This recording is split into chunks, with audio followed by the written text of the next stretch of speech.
Vamos lá, boa noite aí, bom final de dia 22 de julho, fazendo o nosso tradicional fechamento semanal. Uma semana aí que foi realmente muito positiva para os mercados, assim como está sendo o mês inteiro, né? Na verdade, o que vem sofrendo bastante são as commodities, né? A gente já vinha falando bastante sobre isso, né? Essa questão de ter apostas muito direcionais.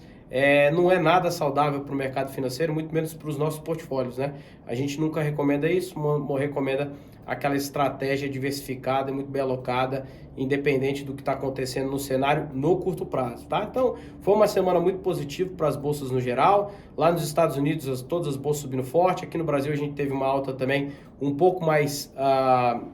um pouco menor do que lá fora, foi uma alta mais ou menos de quase 3% de alta, lá fora foi bem mais acelerado. A gente teve um câmbio também que foi pressionado, o dólar que abriu a semana 5,40, fechou 5,49. A gente ainda tem essa questão do câmbio, né, como eu falei na semana passada, muito pelo cenário macro, né, o sentimento ele ainda é muito negativo, e aí a gente ainda não tem uma previsibilidade de até quando vão subir os juros lá nos Estados Unidos. Isso tende a fortalecer o dólar, assim como está acontecendo com o próprio euro, né. A Europa tem suas dinâmicas particulares, né?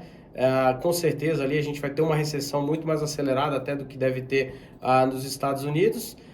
Então por isso a gente tem esse fortalecimento tradicional do dólar. Quando a gente traz isso para o real, os nossos problemas também internos contribuem um pouco, né? Principalmente nessa parte política, cedendo um pouco no fiscal, com mais populismo em ano eleitoral, o que é normal em todo ano eleitoral, mas isso complica pela nossa realidade que a gente vem passando nos últimos anos, principalmente pós-pandemia, tá? Na parte de Venture Capital, acho que muito interessante, não muito de Venture, né? Na verdade, a Amazon comprou a One Medical Group, na quarta-feira, se eu não me engano, ou foi na quinta também, não faz tanta diferença, que foi a terceira maior aquisição da história da Amazon, tá? Foi uma aquisição em torno de 3 bilhões de dólares, mas o mais importante disso, na verdade, é todo o ecossistema que a Amazon está construindo voltado para a saúde, né? Não só a Amazon, como a própria Microsoft e a Apple também vem entrando forte, né? Recomendo, inclusive, assistir o último episódio aí que a gente fez do Gerando Alfa, que é sobre inteligência artificial e dados, que fala um pouco de todos esses movimentos que estão acontecendo com essas Big Techs, né? Através de vários dados, inteligência artificial, eles começam a entrar em vários ramos de mercado, assim como estão em nuvem, estão muito na questão de streaming, de produção de conteúdo, cada vez mais direcionado com a quantidade de dados que tem de acordo com o que o público precisa, e saúde não é diferente, né? Saúde será um dos grandes temas, na verdade já é um dos grandes temas, mas vai ser um dos grandes temas principalmente ligado à tecnologia, então essas empresas se movimentando bastante, tá? Na parte de equities aqui tem bastante coisa, né? Foi uma semana importante aqui de earnings lá nos Estados Unidos, né? Semana que vem vai ser mais importante ainda, que a gente tem várias das Big Techs aí reportando, vamos ficar de olho. E é aquele sentimento misto, né? Na nossa visão aqui os resultados estão vindo até um pouco mais negativo do que o normal, mas também pressionado muito pelas questões de aumento de taxa de juros, inflação, né? Grandes companhias como Amazon, Apple, Microsoft, Facebook, várias empresas privadas diminuindo o seu ritmo de investimento e também de contratação para os próximos trimestres e também para o ano de 2023. Isso já indica o número na verdade, os dados de financeiros, né, que as empresas estão se preparando para um crescimento mais lento. Daqui para frente a gente tem que ficar de olho, apesar desse movimento mais esticado aí dos mercados, tá? Então na segunda-feira a gente teve o resultado do Goldman Sachs pela manhã, um resultado um pouco melhor do que o esperado. Na parte de bancos, aí, o setor financeiro lá nos Estados Unidos, no geral tá vindo ruim, mas a gente tá tendo algumas surpresas positivas, como foi o próprio caso do Goldman, tá? Na segunda também saiu o resultado da IBM em linha, né? Mas a parte de provisionamento futuro muito ruim, impactando fortemente a ação. Na terça-feira a gente teve o Netflix, né? Que interessante, né? A Netflix perdeu 970 mil usuários, o que é positivo, é o segundo trimestre aí que a Netflix perde usuário, mas como foi menos do que o esperado, a ação teve um movimento positivo. Tem 2 pontos aí. A gente acha que o movimento foi positivo muito porque a ação apanhou pra caramba, caiu mais de 70%, tá?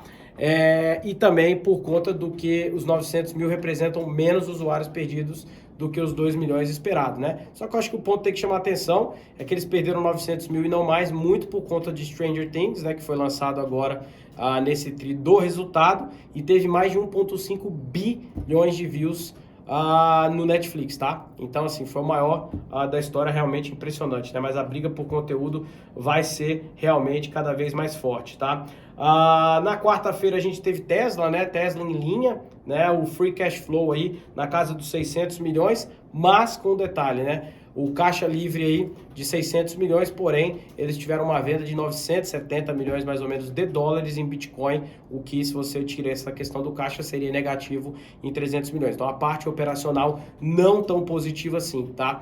Apesar da gente ver um crescimento de Tesla acelerado ano a ano, em torno de 40%, o valuation, na nossa visão, ainda é um pouco salgado, ou melhor, não tem uma margem de segurança tão forte para a gente ter alocação no nosso entendimento, tá? Então a gente prefere realmente se expor a cases que a gente tem mais segurança, tá? O de ontem para hoje a gente teve dois resultados importantes ligados à mídia social e ads, né? Que foi Snap ontem e Twitter hoje. Snap primeiro, resultado horroroso, né? A gente vê o quanto que o aplicativo vem sofrendo, né? Uma migração muito forte para TikTok, o próprio Instagram, que vem trabalhando cada vez mais próximo a forma que é desenvolvido o TikTok. Então, a ação muito pressionada, muito por conta da parte de advertising que caiu bastante, tá? E na parte do Twitter, sofrendo muito com o cenário macro e com a novela aí do Elon Musk, também caiu levemente a ação hoje, tá? Na parte de cripto, Bitcoin aí abriu a semana a 20 mil dólares mais ou menos, fechou a 22 mil, quase 23 mil dólares, então teve uma alta expressiva aí,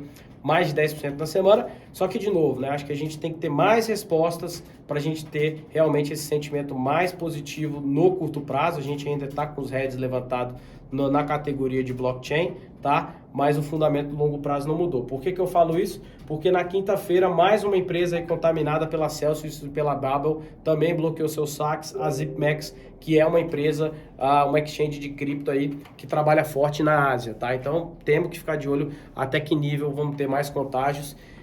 Que como que eu falei, né? Inclusive no episódio aí que eu queria mencionar, a gente bateu um papo muito bacana com o pessoal da QR no Spaces lá no Twitter. A gente vai botar isso como episódio também, de tão bom que ficou.